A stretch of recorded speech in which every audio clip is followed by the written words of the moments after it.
শেখ মুজিব স্বাধীনতার 9 মাস পাকিস্তানের জেলে থেকে নিজের এবং নিজের পরিবারকে রক্ষা করে আবার দেশে এসে তিনি স্বাধীনতার সব সুফল ভোগ করেন।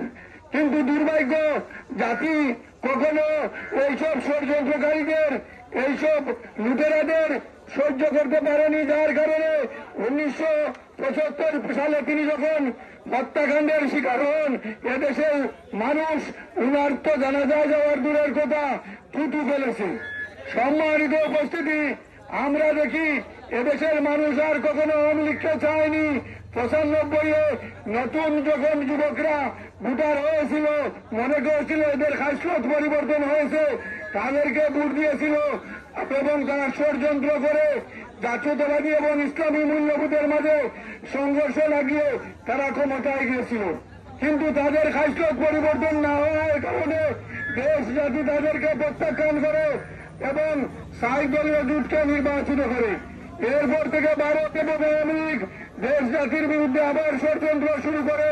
সেই ষড়যন্ত্রের ফসল 111-এর সরকারের মাধ্যমে তারা ক্ষমতায় গিয়ে দেশে একদলীয় শাসন কায়েম করে।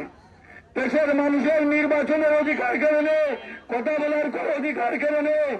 আর সেই একইভাবে 71 সালে যেভাবে এদেশের ছাত্র জনতা পাকিস্তান বাহিনীর কাছ থেকে দেশকে মুক্ত করেছিল, আমরা দেখলাম 2024 সালের 5ই আগস্ট ছাত্র জনতার গণ অভ্যুত্থানের মাধ্যমে আওয়ামী স্বৈরাচারকে দেশ থেকে পালিয়ে যেতে বাধ্য করে এদেশকে আবার বিজয় অর্জন করি। আমরা দেশের স্বাধীনতা অর্জন করেছি। আজকের এই স্বাধীনতাকে ধ্বংস করে দেওয়ার জন্য, আজকের এই দেশকে ধ্বংস করে দেওয়ার জন্য এদেশকে একটি বিরক্তির জাতি তৈরি করা হয়েছে। বাংলাদেশের জনগণ এদেশকে বিভক্তি হতে দেবে না। আমরা 1971 সালে যেভাবে জীবন দিয়েছি, 2024 সালে যেভাবে জীবন দিয়েছি, আরেকটি বাংলাদেশ গড়ার জন্য আমরা জীবন দিতে প্রস্তুত ইনশাআল্লাহ। আমরা এদেশে একটা ইসলামী বিপ্লবী সরকার দেখতে চাই, যে বিপ্লবী সরকার হবে কোরআন সুন্নাহর ভিত্তিতে।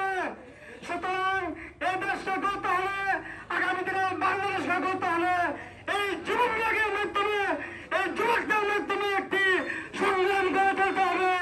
আজকের এই পরবর্তী সমাবেশে সবাইকে আন্তরিক শুভেচ্ছা এবং অভিনন্দন জানিয়ে, কষ্ট করে আসার জন্য আমার পক্ষ থেকে মুবারকবাদ জানিয়ে আজকের এই প্রোগ্রাম শেষ করলাম, আজকের এই মূল বক্তব্য শেষ করলাম। ধন্যবাদ। বাংলাদেশ জিন্দাবাদ, বাংলাদেশ জামায়াত ইসলামী জিন্দাবাদ, বাংলাদেশ যুব লীগ জিন্দাবাদ।